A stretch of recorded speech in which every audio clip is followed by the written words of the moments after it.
Hi guys, and welcome to another video. And in today's video lesson, we're going to be looking at grade 11 and 12 maths trig graphs, interpretation of trig graphs from the February-March 2018 paper 2. Now in this particular question, it reads as follows: 5.5, consider g of x equals to minus 4 cos x plus 30. Write down the maximum value of g of x. Now, the maximum value will be the highest y value that this particular graph g is going to go to. Now, when you're looking at trig graphs, it is very important for you to know how the graph of y equals to cos x is going to look, because remember that any other function that you're going to get is going to be some variation of that original function. So for 5.5.1, what's important for you to note is how this graph of y equals to cos x is going to look. So it'll look as follows. The graph of y equals to cos x between 0 and 360 looks as follows. Right? So it has a maximum value here at 0 degrees and it's 1, and a minimum value of minus 1. So the x-intercept is at 90 and 270, and it'll have a minimum value at 180 degrees, and then a maximum value again here at 360 degrees. But what do we have? We got minus 4 cos x plus 30. So minus 4 cos x plus 30 will look something like this. So we'll first start by looking at what is minus 4 cos x. Now, first of all, if we have minus in front of the function, then the graph is going to be reflected about the x-axis. Because remember now that the rule for reflection about the x-axis is as follows: y equals to minus f of x is the rule for reflection about the x-axis. So therefore the graph now of y equals to minus 4x will look something like this. So that will be minus 4 and positive 4, right?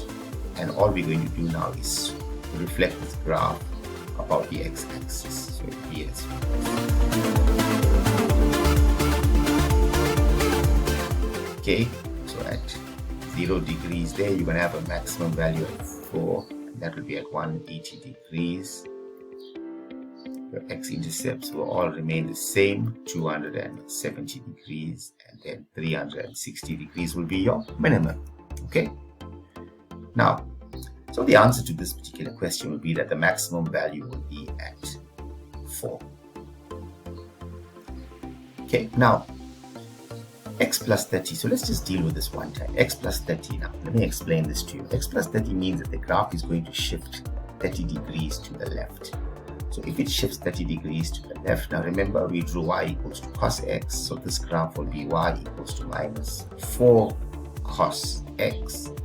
And then if I now had to draw the graph minus 4 cos x plus 30, it should look as follows. So y equals to minus 4 cos of x plus 30 degrees. X plus 30 means that the graph is going to shift 30 degrees to the left.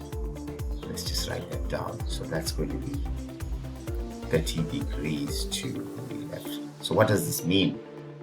It means that you're now going to have a minimum value at minus 30. And what do you have here? Minus 4, so we'll have 1 point there. And then 90 minus 30 is 60, so you'll have 60. You'll have an x-intercept.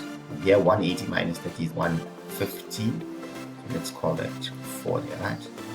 So here you'll have 180 minus 30 is 150. So let's say we have 150 somewhere there. So you'll have a maximum value there at 150. And the other x-intercept will be 270 minus 30, which will be 240. So 240 will be another x-intercept there, and 360 minus 30 is, so 330, right? You'll have your minimum value there. Okay, and if you have to extend it a little bit more to 360, so the graph will come a little bit up there.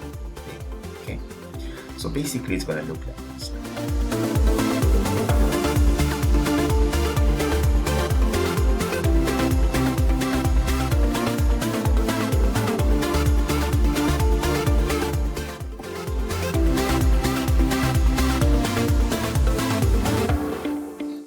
more or less it would look something like that, right? So now you'll have a maximum value at 150 and 4, and you'll have a minimum values at minus 30 and minus 4 and 330 and minus 4.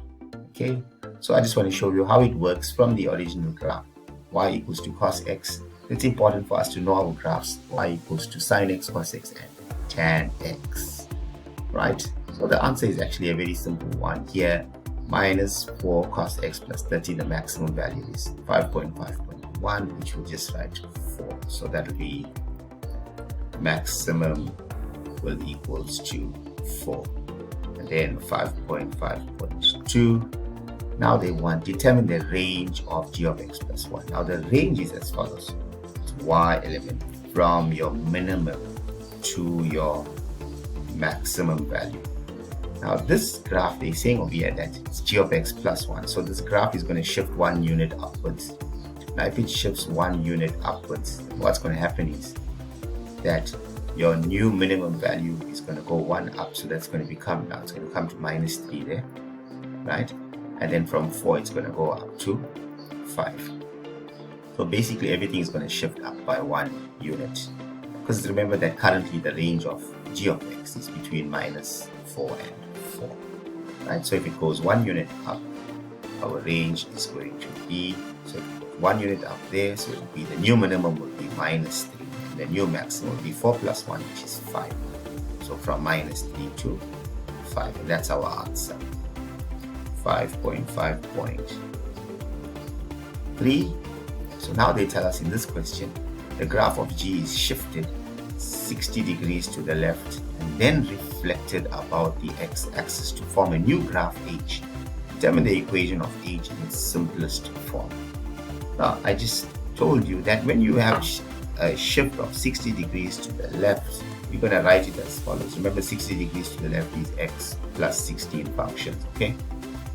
And reflected about the x-axis, the rule is y equals to minus f of x. So you just change the sign in front of the function. You take a minus into the function. So minus f of x. You will notice that all the signs in the function will change when you reflect about the x-axis. So let's now translate this to this function g. So we'll write down h of x.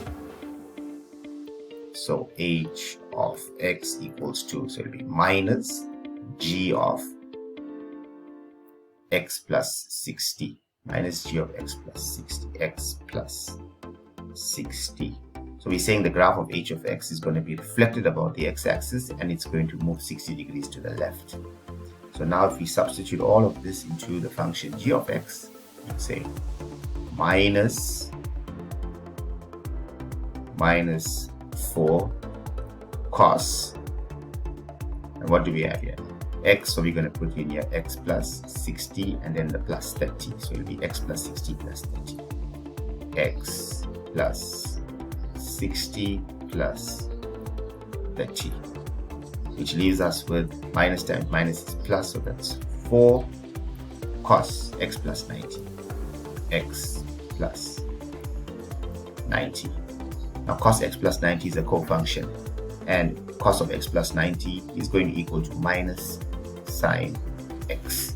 So therefore we'll be left with minus 4 sine of x. Cos of 90 plus x is minus sine x. Therefore we can conclude that h of x is equal to minus 4 sine x. A quick recap in this particular video is learners know your basic sine graph, cos graph, tan graph and its properties, and after that you will be able to now do all of the transformations or translations of that particular graph.